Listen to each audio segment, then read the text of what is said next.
This institute really helped because വളരെ ശാന്തമായ അന്തരീക്ഷവും മികച്ച പഠന സൗകര്യവും പാലാ സിവിൽ സർവീസ് ഇൻസ്റ്റിറ്റ്യൂട്ടിൽ ഉണ്ടായിരുന്നു. this time I felt my interview was even better than last time.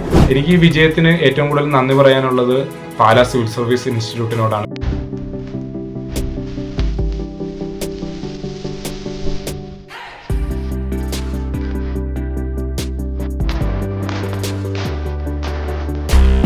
I needed something to boost my confidence, something to help me, and this institute really helped because with Sunil sir it wasn't just 1.5 hour session like what most prominent institutions do.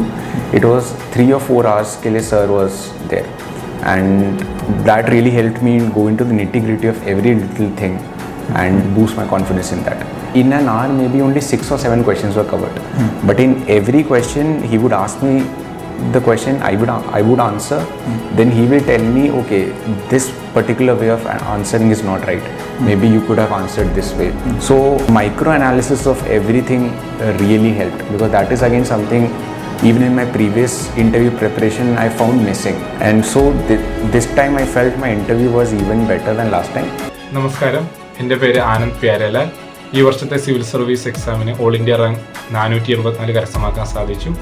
നിലവിൽ സശസ്ത്ര സീമാ ബൽ academy ഭോപ്പാലിൽ assistant commandant training attend ചെയ്യുകയാണ് ഞാൻ.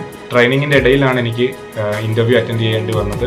ട്രെയിനിങ്ങിൻ്റെ പരിമിത സാഹചര്യങ്ങളിലും എനിക്ക് interview attend ചെയ്യുകയും നല്ലൊരു mark കരസ്ഥമാക്കാൻ സാധിക്കുകയും ചെയ്തു. എനിക്ക് ഈ വിജയത്തിന് ഏറ്റവും കൂടുതൽ നന്ദി പറയാനുള്ളത് പാലാ സിവിൽ സർവീസ് ഇൻസ്റ്റിറ്റ്യൂട്ടിനോടാണ്. കാരണം എൻ്റെ സിവിൽ സർവീസ് ജേർണി ഞാൻ ആരംഭിക്കുന്നത് 2022-23 ബാച്ചിൽ PCM കോഴ്സിന് പാലാ സിവിൽ സർവീസ് ഇൻസ്റ്റിറ്റ്യൂട്ടിൽ എത്തുന്നതോടുകൂടിയാണ്. വളരെ ശാന്തമായ അന്തരീക്ഷവും മികച്ച പഠന സൗകര്യവും പാലാ സിവിൽ സർവീസ് ഇൻസ്റ്റിറ്റ്യൂട്ടിൽ ഉണ്ടായിരുന്നു.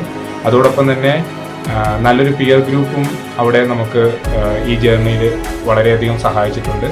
അപ്പോൾ ഒരിക്കൽ കൂടി ഈ വിജയത്തിന് എന്നെ സഹായിച്ച സിവിൽ സർവീസ് ഇൻസ്റ്റിറ്റ്യൂട്ട് പാലായ്ക്കും അധ്യാപകർക്കും ഞാൻ എൻ്റെ നന്ദി രേഖപ്പെടുത്തുന്നു.